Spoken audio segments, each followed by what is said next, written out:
And good evening, I'm Emily Flores. Welcome to a special edition of ABC4 News at 6 o'clock. Glenn Mills is out on assignment tonight at Utah's U.S. Senate debate. Now, we'll be taking the debate between incumbent Republican Senator Mike Lee and independent challenger Evan McMullin live here in just a few moments. But first, let's talk about what's at stake for candidates tonight. The latest data from the Hinckley Institute of Politics shows most voters have made up their minds for the upcoming election. But for the 12% of voters who are undecided, most of them are moderate Republicans. So tonight's debate right here on ABC4 is pivotal in this election for one of Utah's U.S. Senate seats. They really need to get that middle base from the state of Utah, to not just support them, to show up and vote as well. That is absolutely critical, and I think it's going to require a few really punches going out. Jason Perry with the Hinckley Institute says he is sure voters will be curious to hear about civility during tonight's debate after the candidates' political ads took jabs at one another. He, the person who will win tonight, is the candidate who can resonate most with Utah voters.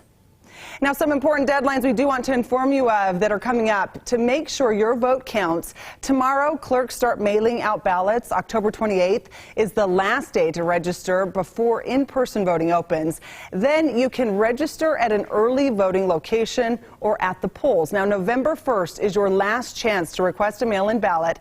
We, of course, will keep you updated as we come up on more deadlines ahead of the big election day on November 8th. Okay, now to the Senate debate happening live tonight. Again, Republican incumbent Senator Mike Lee is taking on independent candidate Evan McMullin. We have not seen a statewide race get this heated in decades, with Republicans dominating Utah's Senate seats since the 70s. This vote will be on the top of every Utahns' ballots. Let's send you out to the debate. From the campus of Utah Valley University in Orem, the Utah Debate Commission welcomes you to the Senate Candidates Debate.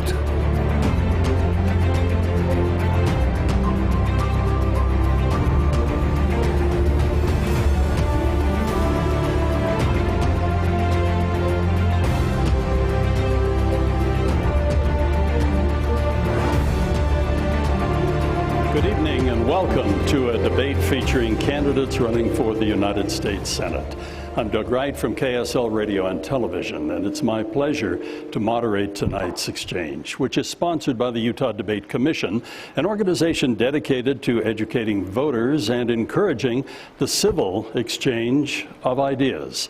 The candidates who were invited to speak here tonight are the Republican incumbent Mike Lee and independent candidate Evan McMullin. During this debate, the candidates will be answering my questions as well as those from a panel of journalists and from students. And you're welcome to participate also. If you're watching or listening live, you can send your reaction and your questions on social media to the hashtag UTDebates. I'll fold in as many of those questions as the time will allow tonight. The format for this debate is as follows. Each candidate will have 90 seconds to respond to the questions, along with the opportunity for 30 seconds of rebuttal time if necessary. At my discretion, I may pose a follow-up question to some of the responses we get. A random drawing held prior to the debate determined that Mr. McMullin will get the initial response to the first question tonight. We will then alternate the remaining questions throughout the debate. And let's get going this evening. Gentlemen, thank you so much. This one was submitted to us. The purpose of government is the topic here, and many Utahns would probably say, if asked, that they support states' rights and that is very important. But ultimately, they want the federal government to do good things with the money we send back to Washington. If elected, what one good thing would you really focus on, would you do to help the federal government bring something good to Utah? And this goes to Mr. McMullin first. Well, thank you very much, Doug. And I want to recognize my wonderful wife, Emily, who's here with us tonight. And our 5 kids have been a tremendous support to me over the past this year-long campaign. Look, I think tonight we're going to hear 2 very different visions for representing Utah in the U.S. Senate. My opponent, Senator Lee, believes that the world should be seen through a prism of partisanship, that it's always Republicans versus Democrats. It's always us versus them. These are the broken politics of Washington.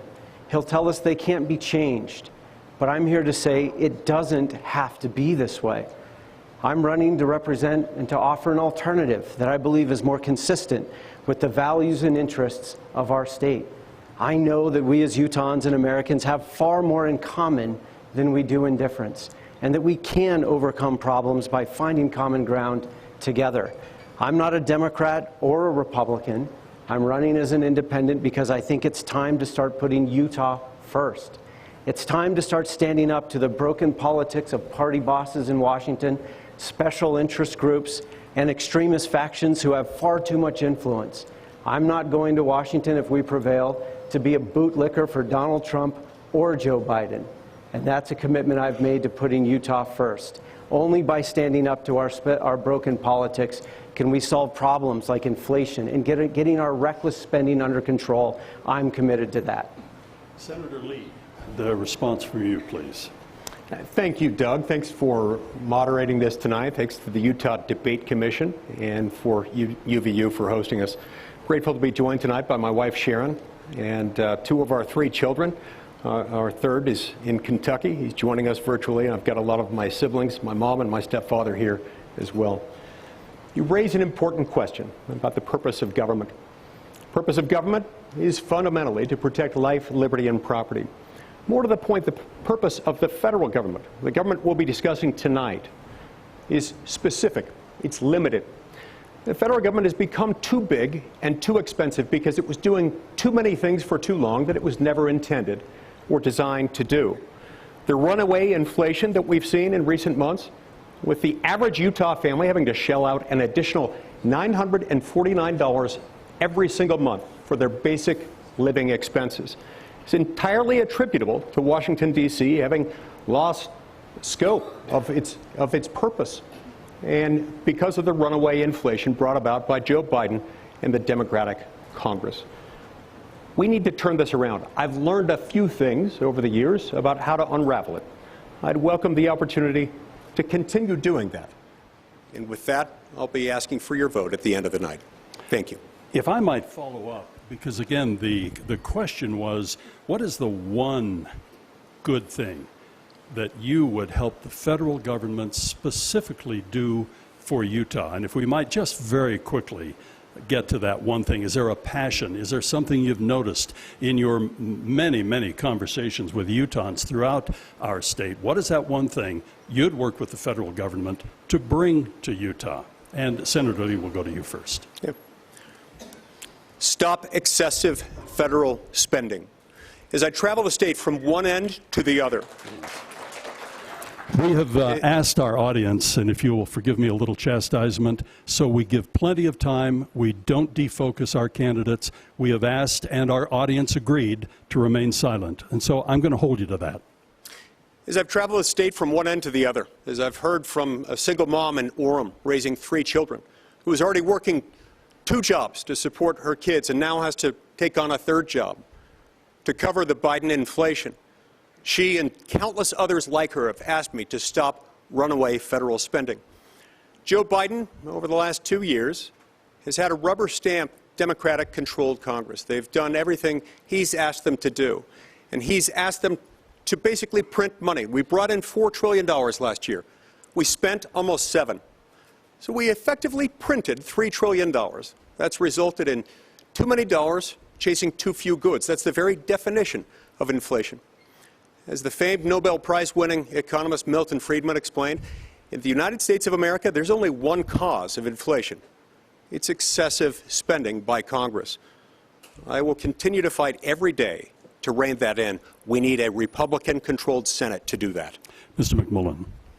Well, look, I think maybe this is something that Senator Lee and I agree on, at least in part. I also agree that the Biden administration is guilty of reckless spending. They were warned by both Democratic and Republican economists not to put in place the $1.9 trillion spending package during the pandemic that has contributed heavily to inflation in our country. Senator Lee, I'm glad you've stood up to that, at least in rhetoric.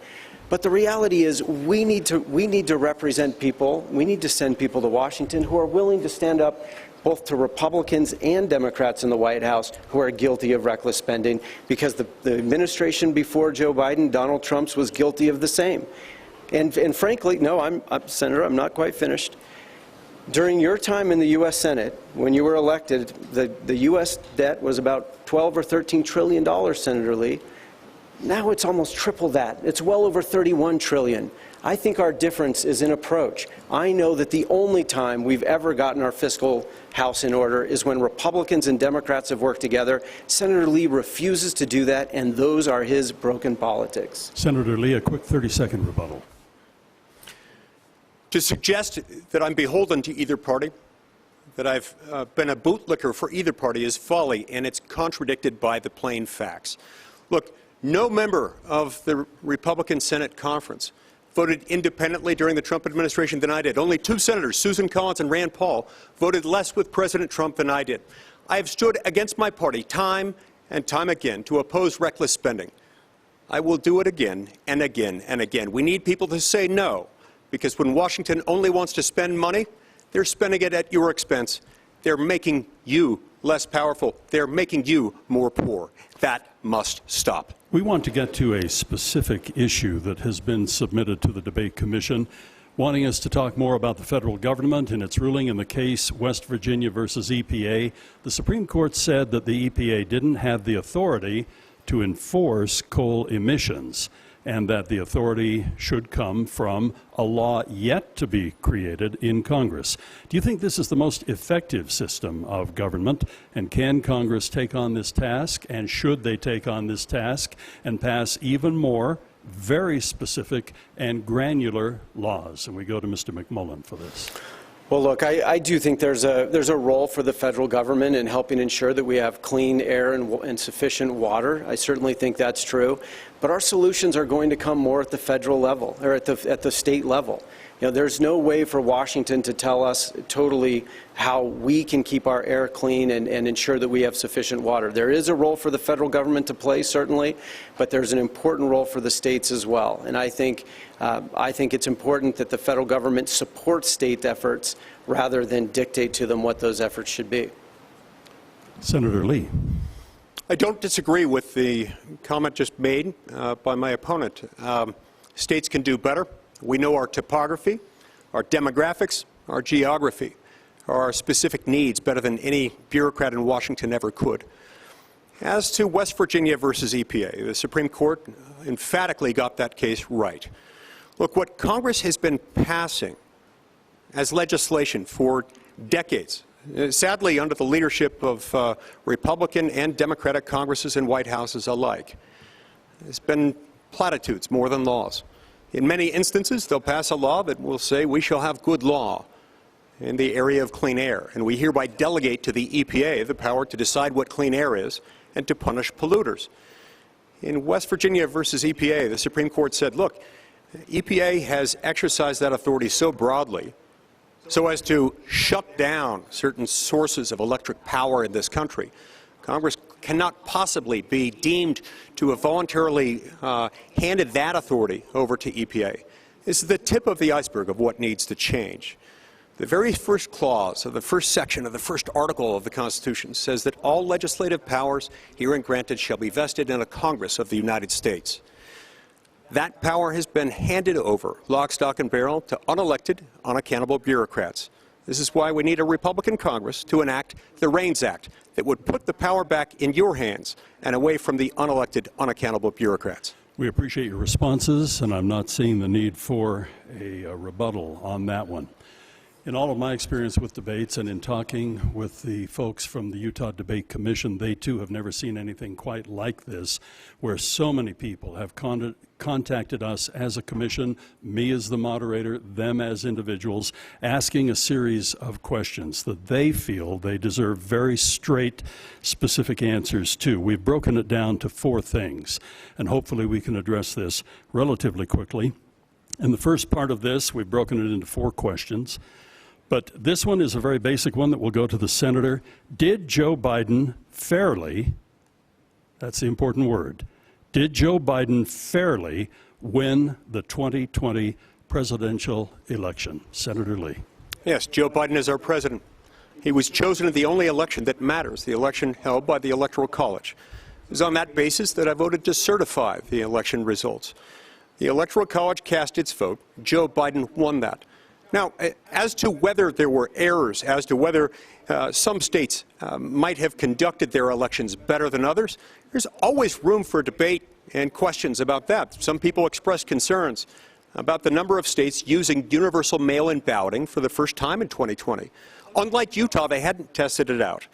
In Utah, we've got these signature verification protocols. We've got elaborate procedures for going through the voter registration rules to make the wrong people who have died or moved out of state, aren't voting. In other states, there were open questions about that, about ballot harvesting and things like that. But ultimately, what matters is the Electoral College, and the Electoral College won. I would add here, it's absolutely essential that the authority to conduct elections remain in state hands, never consolidated in federal hands where the risk of corruption is great. On this, my opponent and I disagree. My opponent has expressed support for legislation backed by the Democrats called S1. S1 would consolidate excessive authority over elections in the federal government. It would do so, moreover, in a way that would virtually cobble the states in their ability to enact voter security measures like voter ID. This is a bad step. We should shun it like the plague. Mr. McMullin. Well, I certainly think it's important that we protect voters' rights and that we protect the peaceful transfer of power, Senator Lee. But for you to talk about the importance of the Electoral College, I think is rich. I think you know exactly how important it is, and I think you knew how important it was when you sought to urge the White House that had lost an election to find fake electors to overturn the will of the people. Senator Lee, that was the most egregious betrayal of our nation's Constitution in its history by a U.S. Senator, I believe, and it will be your legacy. Senator Lee is still casting doubt. Please. Look, Ladies and gentlemen, you just took about 7 or 8 minutes away from the candidates. We're here to hear them. Senator Lee, you advised spurious so-called legal efforts to mislead tens of millions of Americans that the election had been stolen. And congratulations, you succeeded. As recently as this year, and even tonight, you're still casting doubt on the legitimacy of the election. You're doing a tremendous disservice to this country, Senator Lee. You have betrayed your oath to the Constitution with this. It is and for this state, Utah, that was founded by people like my ancestors and yours, who sacrificed greatly to finally realize true freedom, for you to represent this state and to cast away, to abandon, to throw away 14 generations of American leadership, I think is a travesty. Senator Lee, a 30-second rebuttal. Evan, that's not true. It is. You know that's not true. You, sir, owe me an apology. Listen.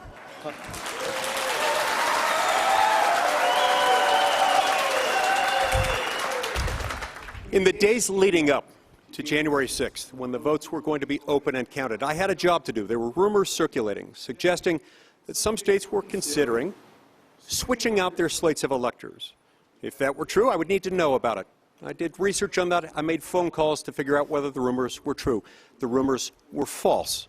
On that basis, I voted to certify the results of the election. Senator Lee, thank you. Thank you. There are other aspects of this, but again, please, I would ask our audience, so far about 15 or 20 seconds have been taken from what our listening audience, our viewing audience, and people want to hear from the candidates.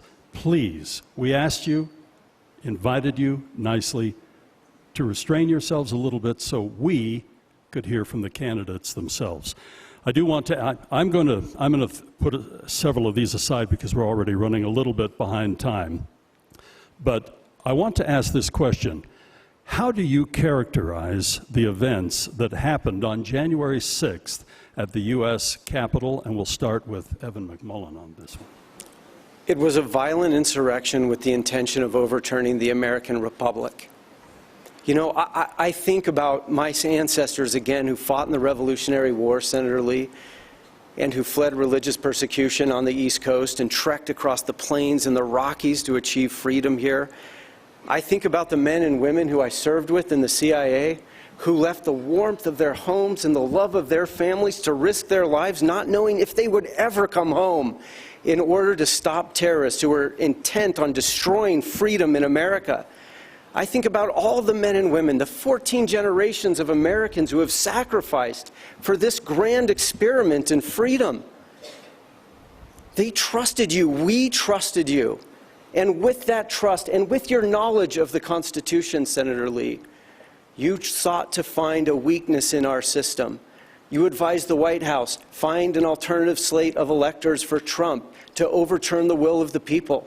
That's what you said. You said that the president should listen to legal quack Sidney Powell. Please make time for her. Let her in, you told the White House chief of staff. You told the president that you were working overtime, 14 hours a day, I think you said, to unravel this for him. To keep a president who had been voted out of office according to the will of the people in power despite the will of the people. Senator Lee, it is a betrayal of the American Republic. You were there to stand up for our Constitution, but when the barbarians were at the gate, you were happy to let them in. Senator Lee, next, and we will give you an additional 11 seconds, please. Look, I think I disagree with everything my opponent just said, including the words but, and the. It was an information-free, truth-free statement. That's something of a record. Look, there is absolutely nothing to the idea that I would have ever supported, ever did support a fake electors plot. Nothing. There's not a scintilla of evidence suggesting that, and yet you continue to insist that with a cavalier, reckless disregard for the truth. This is sad. This is troubling. It's also entirely consistent with your adopted political party. You have sought for, actively courted, and obtained the endorsement of the Democratic Party. You've raised millions of dollars from ActBlue, the database on which far-left, progressive, socialist, Democratic donors can be found. And then you have, in the last quarter alone, spent $1.6 million feeding the Democratic industrial complex. So it's not surprising to me that you would come here today and spout not only lies, but lies that are specific to the leftist cause, lies that are specific to the Democratic Party, and lies that certainly are not applicable to me. Yes, there were people who behaved very badly on that day. I was not one of them. I was one of the people trying to dismantle this situation, trying to stop it from happening. Because I believe in this document written by the hands of wise men raised up by God to that very purpose. I followed it, I studied it, and I defended it to a T. We'll have 30 seconds here in a moment. For you to suggest otherwise looks right in the face of truth and in the face of the Constitution. How dare you, sir? Mr. McMullin, you have 30 seconds. Rebuttal. Look, Senator Lee has been doing this thing with his pocket Constitution for the last several years. Senator Lee, it is not a prop. It is not a prop. Please. Senator Lee, the Constitution is not a prop for you to wave about and then when it's convenient for your pursuit of power to abandon without a thought. That's what you've done with that. Okay? If you're committed to the Constitution, then stand up for our free and fair election. Stand up for the peaceful transfer of power. You did so. You voted to certify the election in the last moment. In the same way that someone knows a plot that isn't quite working out ought to abandon it, that's what you did. But look, Senator Lee is retreating to a safe space. Again, these are his broken politics of right versus left, Republicans versus Democrats. Senator Lee, you know I'm not a Democrat. You're not worried about that. You're worried about the fact that I'm an independent and that I'm building a cross-partisan coalition of Republicans, Democrats, and independents and members of third parties to replace you and to stand up to your broken politics and those of the party bosses and special interests who line your pockets. That's what I'm doing, and I know it frightens you because if you can keep us divided, then that's how you hold on to power. You're used to that. But we're building a cross-partisan coalition to replace you, Senator Lee, and it must be done. Okay, Senator Lee, we're going to give you a 30-second rebuttal to that. I wasn't going to call that, but I think we should in this case. This is not a prop, and I don't carry it as a prop. This is a reference manual. I carry it with me next to my heart because I refer to it daily, constantly. You'd be surprised at how often it comes in handy to have it right there. My colleagues have come to depend on it because they know I've always got one. The words matter, I've followed the words. You distort the truth, and you should be ashamed. I mentioned that students here at Utah Valley University were going to be participating in tonight's debate, and we're very pleased now to go to UVU student McKenna Briggs for the next question.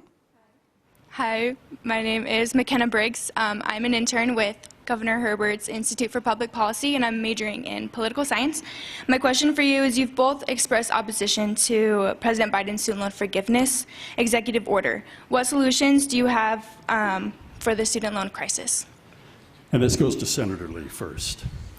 First and best thing that the federal government could do with regard to student loans is get out of the student loan business. It has no business there. Look, we have to remember how this came about, how it originated. The only reason we got into the student loan business is because enterprising Democrats, during the debates leading up to the passage of Obamacare, wanted to pay for it. They wanted a funding mechanism. They wanted a way for the federal government to borrow money at a lower interest rate, loan it back out at a higher interest rate, milking American students all over the country and pocketing the difference to fund Obamacare. This was wrong.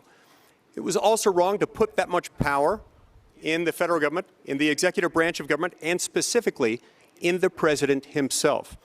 So the way we deal with that is put it back in the private sector, leave the federal government out of it, and for heaven's sakes, we must never again pass legislation that can even be read as giving the president such sweeping power. He was wrong here. This statute doesn't give him that power. The fact that he can even make a colorable claim to that effect is itself disgraceful. Mr. McMullin. Look, I think also that the federal government has played a tragic role in elevating the prices of higher education. It shouldn't cost as much as it is. It's now out of reach of many Americans, and I fear even middle-class Americans as well. It's far too expensive. I don't agree with Senator Lee that the federal government should be entirely out of that, but it has to be more careful.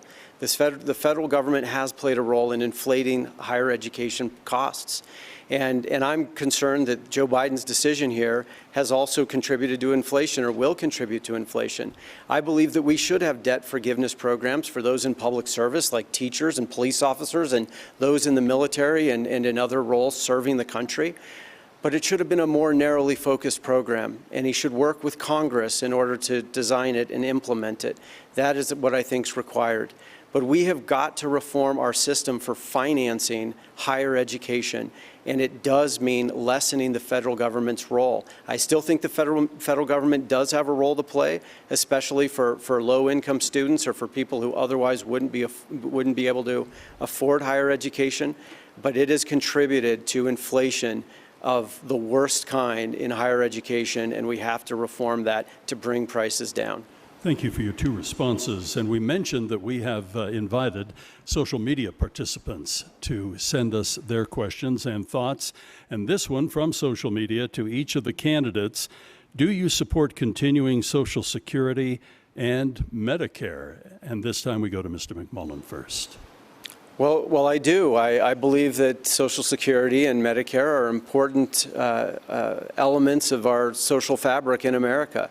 I'll work with anybody who wants to ensure our seniors' future. I think the biggest challenge right now is our fiscal irresponsibility as a country, and I'm talking about both parties. Both parties are guilty of fiscal responsibility, and only when both parties work together can we get our fiscal house in order. But entering unnecessary wars has weakened our fiscal situation. Failing to stand up to special interest groups in our healthcare system that make us pay more for prescription drugs and for other types of healthcare than almost anyone else in the world. Spending too much on dated weapon systems from decades ago because we're not willing to stand up to special interest groups on that front. We should be spending more wisely. All of that recklessness is putting Social Security and Medicare at risk. I will not balance our budget on the backs of seniors. Senator Lee. I agree. We have to honor the promises made to America's seniors who paid into these programs for decades. We can't walk away from that.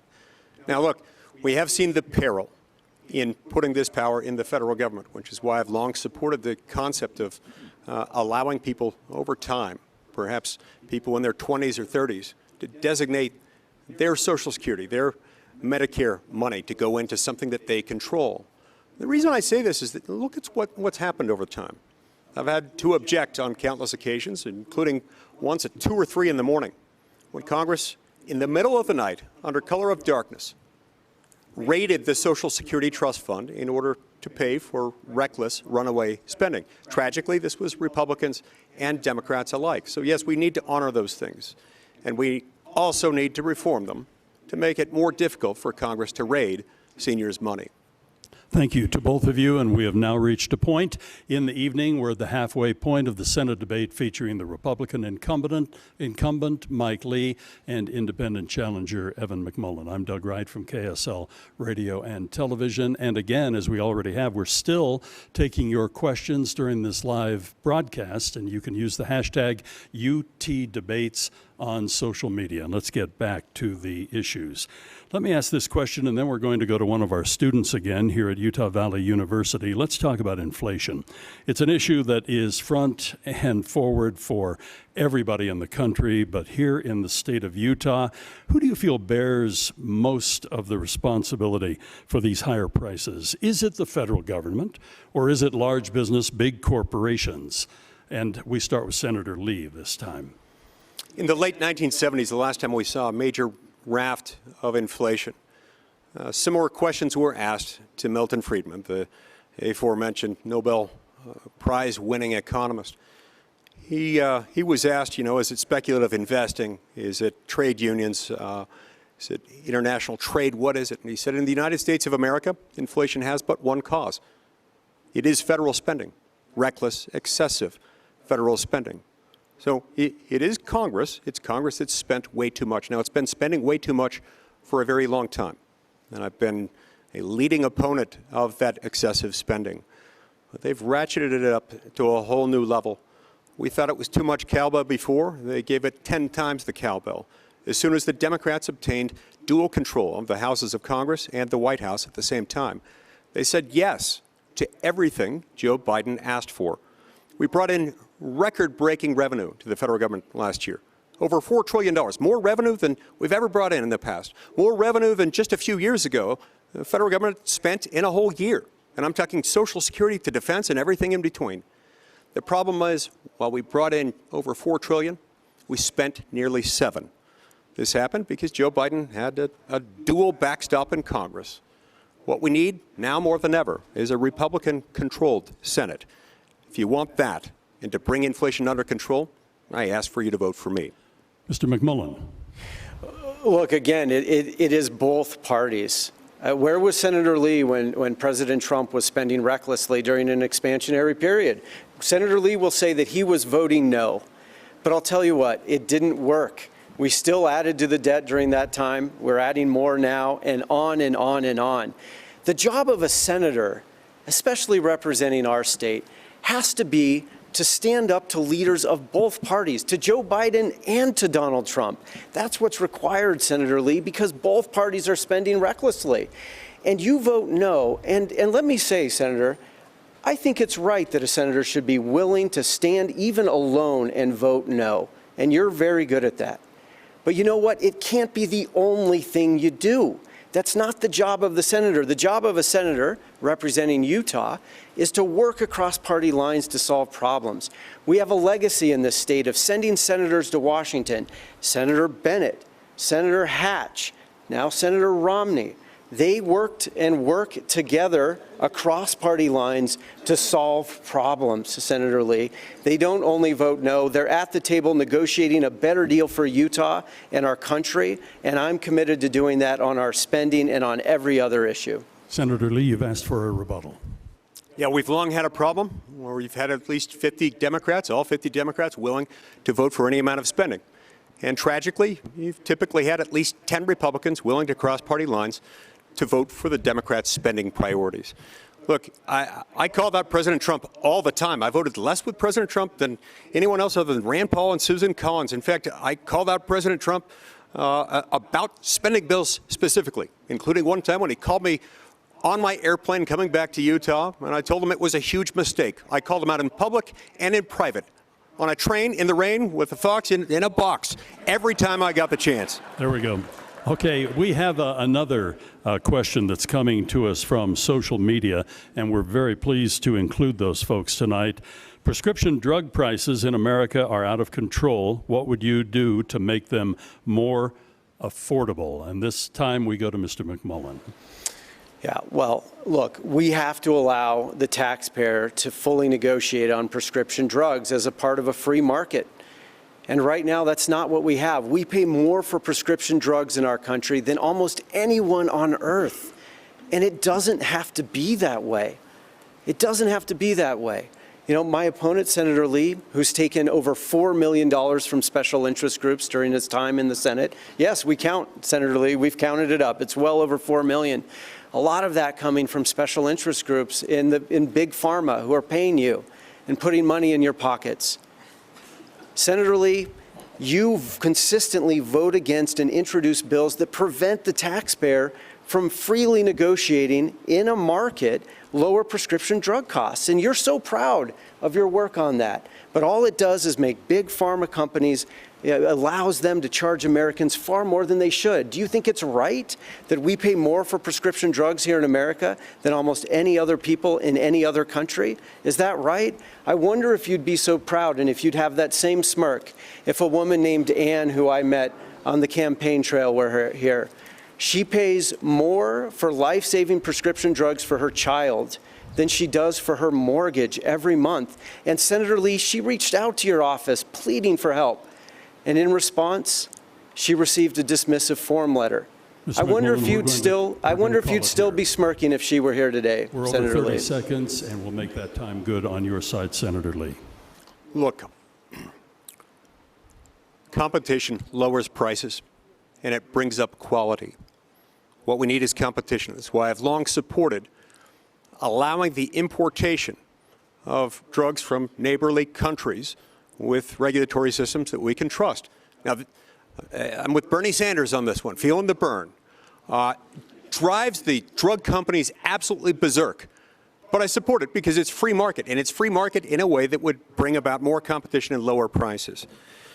What my opponent has just suggested to you as freely negotiating is code. It's democratic code for price controls. He supports price controls as recently enacted into the Orwellian-named Inflation Reduction Act, which does nothing of the sort. What we know about price controls is that they shift around prices. They still bring about price increases, but they leave people with fewer options, less viable medical care. That is the last thing we need in the United States of America. Thank you, gentlemen, for your responses. And we mentioned just a moment ago, we have a student on deck with us. A question from Utah State University student Mike Erickson. Good evening to both of you. Good evening. My question relates to foreign policy. In light of recent events, the possibility of war seems to be the most likely it's ever been for most college students. Russia, China, North Korea, and Iran have become increasingly aggressive and bold militarily. How will each of you approach foreign policy in the Senate to ensure the United States remains internationally dominant in times of both peace and war? If I could jump in here as we throw it to Senator Lee first. We're going to keep the responses to 1 minute for the remainder of the program so we can hopefully get into some other issues. So, Senator Lee. Yeah, a lot to cover in a minute. There are things we have to do right away. First is invest in hard power. We need to increase the size of our naval fleet. We need to invest in systems like the updated, modernized International Ballistic Missile System. We've got to do those things immediately. As far as the soft power side of things go, we need robust bilateral trade agreements with other countries in Asia to offset China. And we could do that if we continue to work with the other Quad countries, including and especially India and of course, Australia and Japan. If we had more of that free trade, China would be less belligerent. We also need a Republican offset to a president who's not all there, to a president for whom my opponent voted, a president who has been saber-rattling and speaking of Armageddon under circumstances that are deeply troubling to all of us. And Mr. McMullin. Well, Senator Lee, I think both you and I have had times of frustration over the last several years in the options being provided to us at the presidential level by both parties. In 2016, as you recall, you voted for me out of that frustration when you stood on principle, as you should have. Yeah.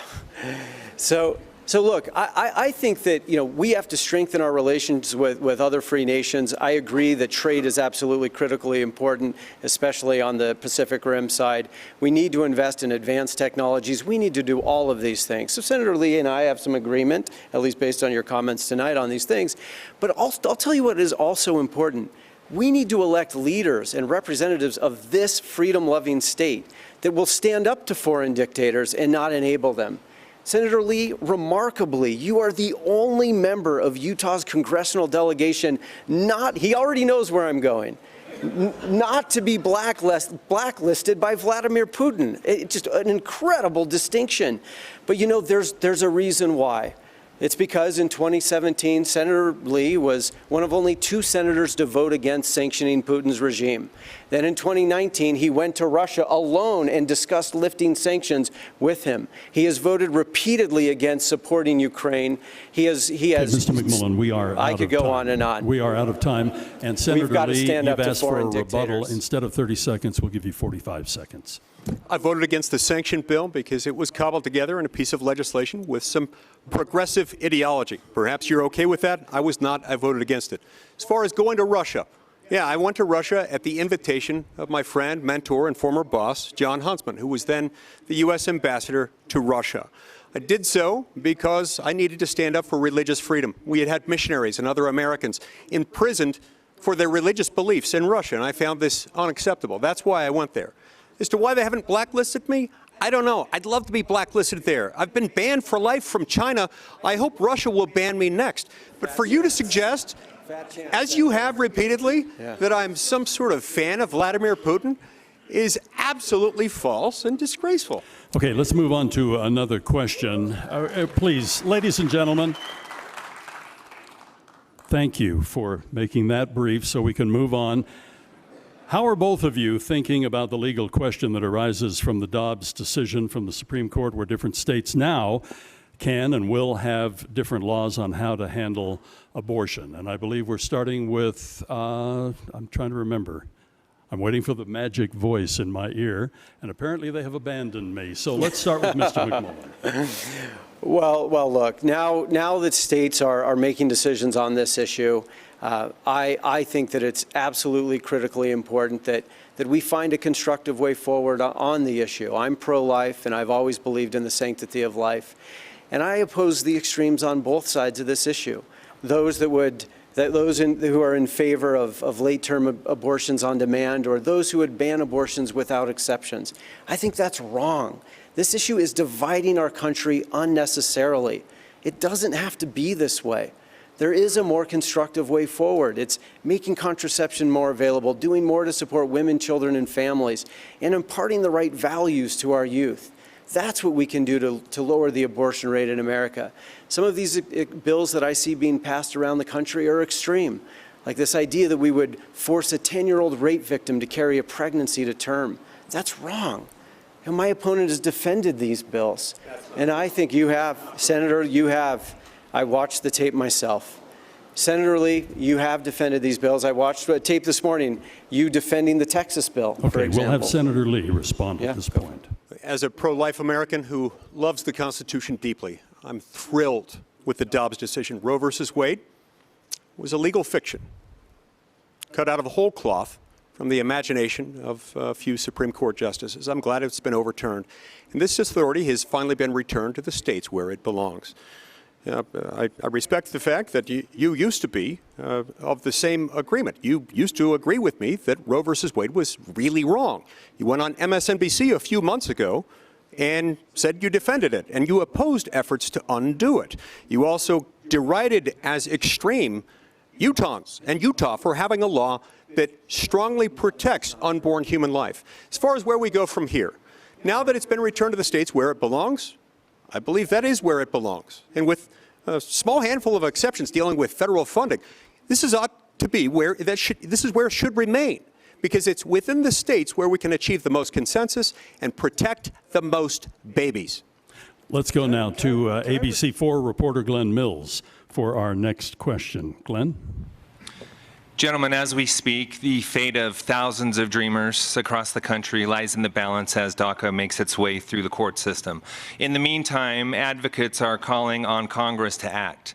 My question is, do you support a permanent solution? And if so, what needs to be included or perhaps even excluded from the legislation for you to be able to vote for it? Senator Lee, you go first on this one. Yeah. With DACA beneficiaries, I don't think any member of Congress of either party disagrees. We have to do something. There are a lot of people who have been brought here as children, sometimes as infants, by no choice of their own, by their parents. In many instances, these individuals don't even know the language of their home country, let alone know anyone there. So I don't know anyone in Congress who believes that they should be systematically, categorically, uniformly deported. It's not physically possible, and it would seem inhumane and unlike us as Americans. What I do believe is that in order for us to get to a solution that we first have to secure the border. We were close. We were to the point where we could have gotten this done. This has long been a conditioned precedent, a bright line for me and so many others. We have control of the border. We can figure out how to deal with those in this status. At the end of the last administration, the border was secure for the first time in my lifetime as an adult. President Biden, the president for whom my opponent voted, opened up the doors. And we've had millions of illegal immigrants flowing into the country ever since then, bringing in fentanyl, opening the door for human trafficking. This is disgraceful, and it's got to be overcome before we can come up with a permanent solution. Mr. But McMullin, we do have we'll to give have you one. 15 additional seconds. Yeah, thank you. Well, let me just say, I don't think you answered the question, Mike, whether you would support citizenship for dreamers. I'll say very clearly, I would. And the reason I would is because these people have been brought to America as children by their parents, perhaps others, through no fault of their own. The idea that he would even leave the door open to any deportation of them, I think, is cruel, Glenn, and I oppose it. It is. Yes, where do you want to send them home? This is their home, Senator Lee. Not at all what I said, Evan. Not at all. Would you oppose deportation of any dreamers in the United States, living lawfully here, living law-abiding lives otherwise? You've got 36 seconds left. I suggest you use it. Yeah, thanks, Senator Lee. I appreciate it. Thank you very much. I also agree that we need to secure the border. That's important. You know, we can't have an effective immigration system if we're not a nation of laws. And I do believe we need to secure our border and make a lot of other reforms to our immigration system. Immigrants are a tremendous source of strength for our country. They have made our country prosperous. In the CIA, when I served abroad, I served with many officers who had immigrated to America, and they made us stronger. I think they are a great service. They're a great source of strength for the country. But I do believe we need to enforce our laws and secure the border. But dreamers should be given citizenship. Thank you for your responses, gentlemen. And I'd like to go to a question that has a very, very big impact on the state of Utah, but obviously it affects the entire country and elsewhere in the world. Every Utahn, when we look at a map, we can easily find our state by spotting the Great Salt Lake. The lake is part of who we are, and it's in terrible shape. As a historic drought that has been going on, and the now recorded level of the lake is at the lowest level in recorded history. What will you do to help the Great Salt Lake survive? This is something that, yes, we have a lot to do in the state of Utah, but it's going to take some help and some coordination from Washington as well. Mr. McMullin. Absolutely. Well, this is as much an environmental issue as it is an economic issue, as it is a health issue. We have got to save the Great Salt Lake. Look, if elected, I am committed to ensuring that we have the resources. You know, we send billions of dollars every year as Utahns to the federal government, and we need some of that money back to strengthen our water infrastructure. We've also got to improve our conservation practices. It's both of those things. Unfortunately, my opponent routinely votes against bills that would improve water infrastructure. He did it this year. He did it in the year before. Meanwhile, Senator Romney has worked hard and consistently over the past 3 years. I think it's important. He works with Republicans and Democrats, Senator Lee, to deliver for Utah. and he voted in favor of the bipartisan infrastructure bill that you voted against. And now tens of millions of dollars have already been directed to Utah to strengthen our water infrastructure. You voted against that. You voted against the Safe Water Drinking Act in the year before that. You were one of only 2 senators to do so. Meanwhile, our state is in the middle of a severe drought. We need leaders who are going to work across party lines to solve problems and ensure that we have what we need to strengthen our water infrastructure and conservation practices. Senator Lee, you have an additional 15 seconds. I agree that water storage infrastructure is an important part of this puzzle. When rain stops falling at the rate it usually has fallen in the past, we have to deal with it. We can't just legislate more water, and so sometimes we need to transport water from one part of the state to the other.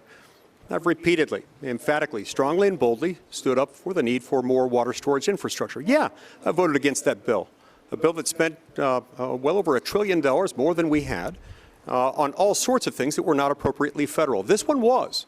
2/3 of our land is federal. But it's not just the money that we need. It's also the studies that we need. Congressman Moore has introduced legislation calling for studies so that we can understand why this is happening.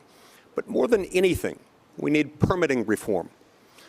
The need to build water storage infrastructure is often thwarted and slowed, sometimes by decades, by NEPA and other permitting restrictions that can delay these projects for decades at a time.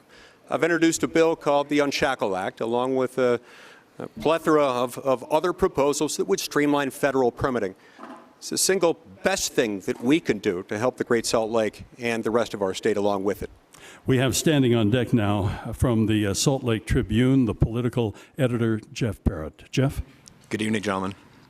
Utahns have seen your commercials. We certainly saw the signs on the way, and some of these ads have been paid for by your campaigns, others by political action committees not directly affiliated with either of you. While campaigns can't legally coordinate their messaging with PACs, candidates are not stopped from speaking out against ads that they didn't endorse. Are there any outside PAC ads that were published on your behalf that didn't share your values? Senator Lee, you're first on this one, and we are going to ask you to stick right on the clock. We're getting close to the end of the program. We want time for your closing statements. I want to make clear, my TV ads don't talk about my opponent.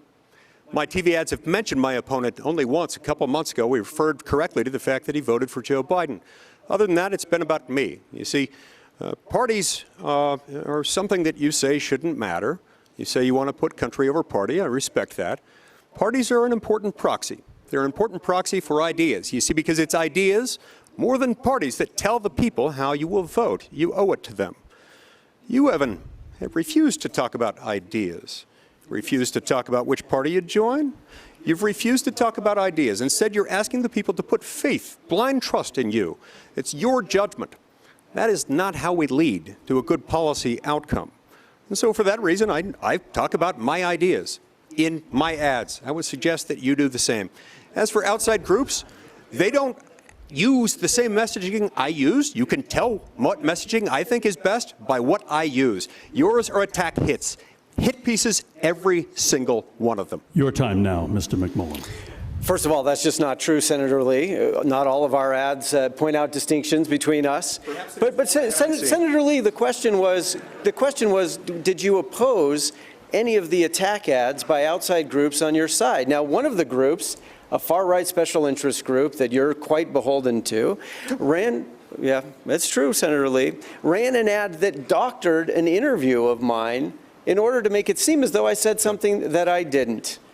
And Senator Lee, why can't you condemn that? Do you need the lies? Look, we've got to protect voters' access to truth. We've got to, and any groups on my side that have been supporting me have, I think, been quite fair, Senator Lee. They've talked about your votes. Those are a matter of public records, and those have been quite fair. I'm running as an independent because our politics are broken. Senator Lee wants you to think party, party, party. Your party owns your vote. That it's all about Republicans versus Democrats. I reject that. We need to cut it here. If we prevail, it will make Utah the most influential state in the union. From Lee, we're getting very little. It's very important that we have plenty of time for the closing comments, which we have promised to each candidate. We are on television, so it's very, very close. We've got to hit the clock. So, Mr. McMullin, you have the first opportunity by the random choice. Well, thank you very much, and thank you all who have joined us in person and via television. Look, again, I'll say, our politics in America are broken. Party bosses of both sides have far too much influence. Special interest groups who have given Senator Lee over $4 million during his time in the Senate by the people we elect, and they remain accountable to them, not us. The extremes in our politics have far too much influence in the Republican and Democratic parties. And that is not the Utah way. They don't represent most of us. Our politics are broken to the point that our country's future is now at risk. Most of us know that our country, it feels as though we're coming apart now because of the broken politics you hear from my opponent. If we prevail in this race, it will make Utah the most influential state in the union because nothing will get through the Senate without Utah's support. And I know that with that influence, we will do a tremendous good, not only for ourselves, but for the country. Thank you, Mr. McMullin. And Senator Lee. If this were an ordinary year, if we weren't staring right down the barrel of a deep and dark economic recession, if we weren't seeing reckless federal spending causing us to careen into a situation where we're seeing spikes in inflation, spikes in interest rates, and spikes in the price of gas, if we weren't seeing our adversaries around the world saber-rattling with nuclear weapons and a president speaking of Armageddon, perhaps in that moment, seriously entertaining the idea of supporting an opportunistic gadfly supported by the Democratic Party might make for interesting dinner table conversation. But this is not an ordinary year. Look, you know who I am. You know what I fight for. I fight for religious freedom. I fight for personal liberty and did so during COVID. I fight and will continue to fight for criminal justice reform, and I'm leading the effort on bipartisan reform to make sure that we don't ever go to war without Congress approving it. I love our country and our state, and I humbly ask for your vote. Our thanks to Senator Mike Lee, please. Our thanks to Senator Mike Lee and Evan McMullin for participating tonight and for your desires to serve in public office. Election Day is Tuesday, November 8th. Registration and voting deadlines are fast approaching. We encourage you to contact your county clerk if you have any questions about making your vote count during this election cycle. This debate and others from this and previous years are available online at utahdebateCommission.org. We appreciate the panelists and their contributions and those who submitted questions in advance or used social media tonight to add their input. We also greatly appreciate the many broadcasters who have aired tonight's debate. Thank you so much for joining us tonight, and now your applause.